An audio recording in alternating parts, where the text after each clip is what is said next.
She felt he was looking at the waitress. He says he wasn't. She feels invalidated. He feels falsely accused. Both escalate because they think that validation equals agreement. In today's episode, we are talking about why agreeing is not validating and why validating changes everything.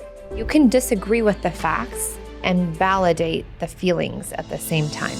Hello all, and welcome to the Relationship Renovation Podcast. I'm Tarah Kerwin. And my name is EJ Kerwin, and we are in part 2 of a series that is really focusing on when tools aren't working. I think that's like the theme, because we did a 3-part communication series that was very focused on some tools of like how to deal with these difficult moments, and this is sort of a follow-up of what happens when you just can't even get to those tools. Our Relationship Renovation at-home manual for couples is now available on Amazon for $24.99. Check it out. It's going to be so helpful. It's going to be giving you all of the skills and tools we talk about on our podcast. So please go check it out. Your relationship is so worth this. Yeah, so our part 2, when validation feels like agreeing with something is false, that is kind of what this topic is about. But before going into that, I would love to read this viewer's comment, and then we can get into it. Absolutely. Validation versus agreement. All right. From the viewer. I think the discussions on validation would be more useful if you picked harder examples. Say my partner is borderline gaslighting. Is it really the right answer to just validate their false version? That can't be right.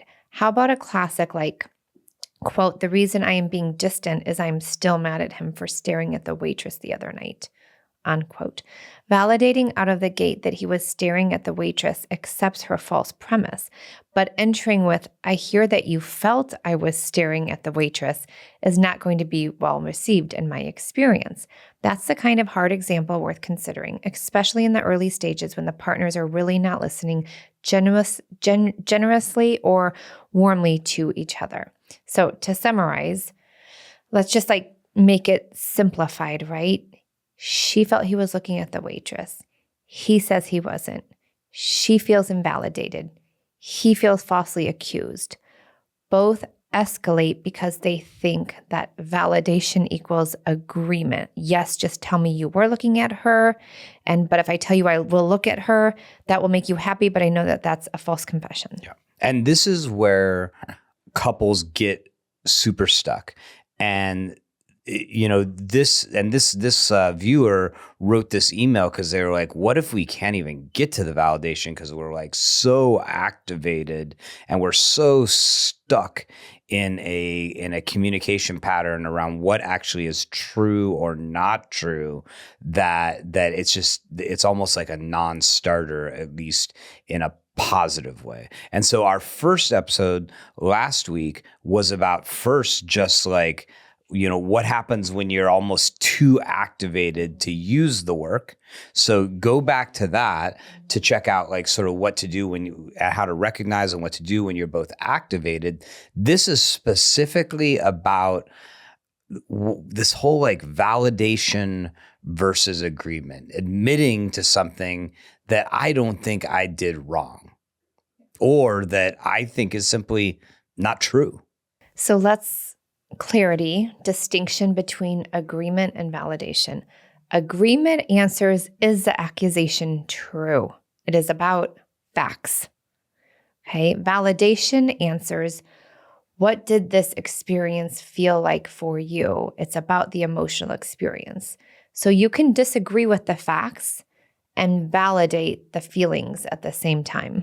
Absolutely. And validation, and that's the whole thing we're preaching here, is like, how do you validate without agreeing? Validation matters because it regulates the nervous system. Because when somebody feels invalidated, no, that's not true, activation level goes higher. When activation level goes higher, then our narrative, like our adherence to what we perceive the facts are, we get even more rigid.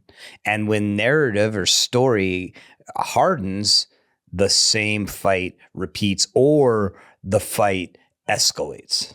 Right. And I know some of you out there listening have had repetitive communication patterns just like that. We've had a couple ourselves. So with validation, right, not agreement with validation, it lowers defensiveness, it builds safety, it builds trust, and it keeps couples from locking into this distortion of like you always, you never. But the more that narrative hardens, that's where you start to you always and you never.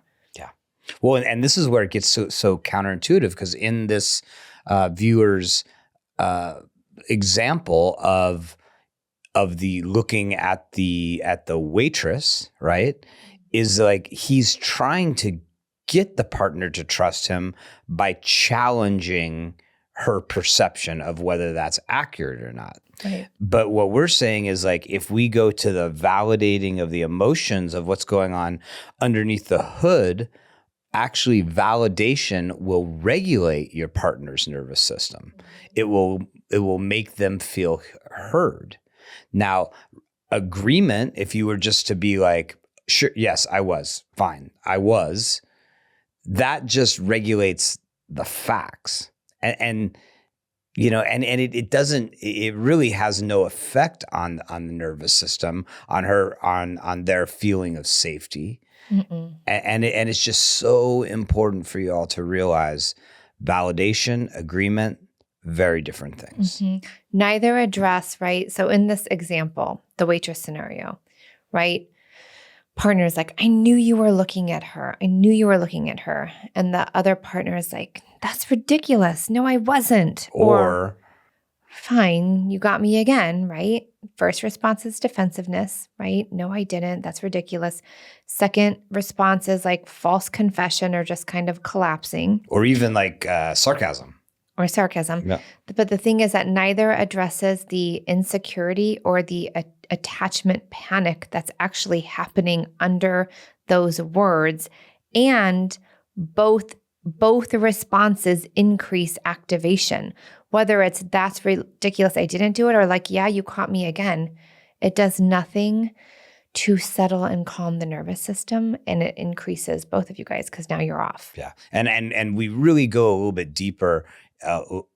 Last week we go deeper into the whole attachment panic, because that's such an important concept. Is just this idea that us being securely attached feels safe. In the moments where we're loving each other and we're communicating well, our life feels safe. And the moment that our attachment gets compromised or it feels unsafe, there's like a panic that activates our central nervous system, because it's literally like our security is evaporating right underneath us. So if you're a couple that is feeling disconnected, you've kind of fallen off track, but you're not ready to give up. You know you still love your person. You just don't know how to get back that connection. Don't worry, we've got you. We are launching a private coaching program, and we're going to take on only 8 couples. We're going to meet the 2 of us with you privately, and we're going to do that over a period of time. We're going to work you through the Relationship Renovation Workbook, which is an amazing tool. And then there's a few other ways in which we're going to support you that I think are going to be just fantastic. So get ready for the We transformation. We can handle this. We can communicate clearly and with compassion, even during difficult times, yes. And we can feel more deeply, intimately connected. So if that's something that you're interested in, all you got to do is send us an email, coaching@relationshiprenovation.com. We'll schedule a 30-minute discovery call with you. That'll be completely complimentary. We're going to hear about what's going on for you guys, and we're going to tell you about this super exciting program that we're launching. We really cannot wait to begin this journey with you. So what do we do, right? We're in this sitting at dinner, having a really uncomfortable moment, right? One is being accused of something that they didn't do. And Or it kind feels like they didn't do. Then it came out of nowhere. Now, if you're in a regulated state, because you listened to part 1 and you know how to get into a regulated state, the accused partner, instead of like defending or false confessing, hey, I can tell something about that moment made you feel uncomfortable, and I care about that. I care about you, and that matters to me. It matters. That's a big one. Why does this work? When you're validating your partner's emotional experience, right, and research shows this, you are not activating your nervous system into fight mode, right? And so now you guys can have like an adult conversation that feels really good for both of you, and you're in it together. Well, and let me say this too. The person who's validating, right? They're actually taking care of themselves as well. Because if they enter into a battle of the facts of, no, that's not true, you misread what I was doing, they're becoming activated as well. And so actually focusing on your partner, and in the moments where Tara's talking to me about something that's really difficult and I can tell she's activated, if I pay attention to her and try to stay attuned and validate her, it keeps me from activating myself. Can I just share something here? This is like really hard. Yes, both of us, like, as we were preparing for this, we're like, you could work on this. I was like, this is not easy to do. And this is why, like, in our coaching and therapy sessions, like, we are constantly stopping couples to do the validation piece first before moving on. Because if you don't have a repair to that and there's not that validation, you're just stuck in that hardened story and narrative. But this is not easy. I'm like, oh, this is so hard. And I really want to thank you to this viewer who like put out this difficult scenario, because it's like, it's really hard. Again, the first piece is just make sure one of you has the sense to be like, this is not going to go anywhere good. We're both activated right now, or one of us is activated. Let's take a little break, okay? I want to do another example because we hear this often. And so I'm like, well, let's just give a really generalized one. And so I'll be partner one. All right.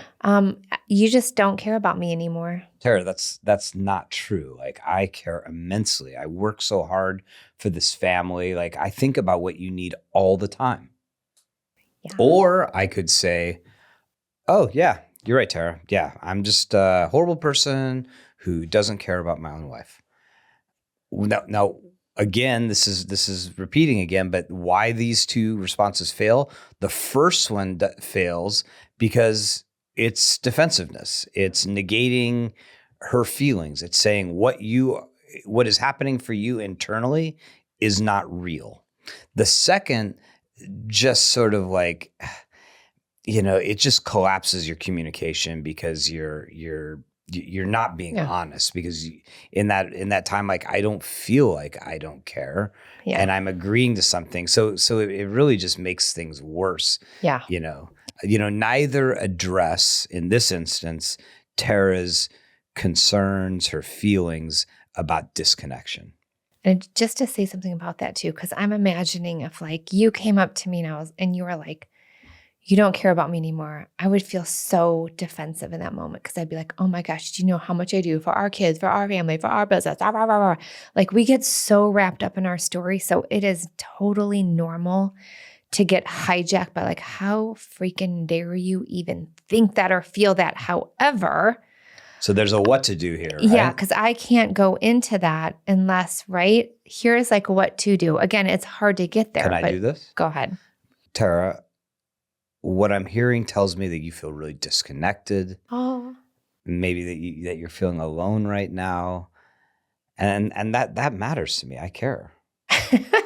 Yeah. I'm just saying. I wish I did that. I wish I did that all the time. I wish.